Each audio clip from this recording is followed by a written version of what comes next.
ఏంద్రా బుజ్జే మా ఏందమ్మా నువ్వేం చేస్తున్నావు? ఆ ఎండ ఏంటి, నువ్వేంటి, అసలు ఆ బియ్యం మధ్యలో కూర్చోవడం ఏంటి? చాలు ఇంకా బుజ్జమ్మ.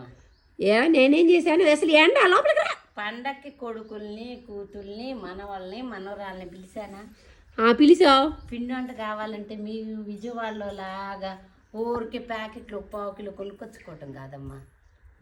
వండి పిల్లలందరికీ తన క్యాన్ అంత చాకిరి నీకు అవసరమా? అవసరమేనమ్మా. నేను 40 రూపాయలు పెట్టుకుంటే కమ్మ వస్తాయి. అబ్బో లేదమ్మా, సంవత్సరానికి ఆ ఆనందం 8 కోట్లు పోసినా రాదమ్మా నాకు.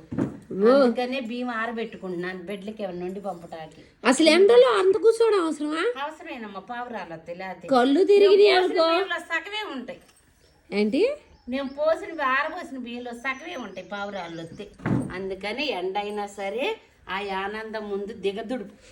నువ్వు తోపుతోళ్ళు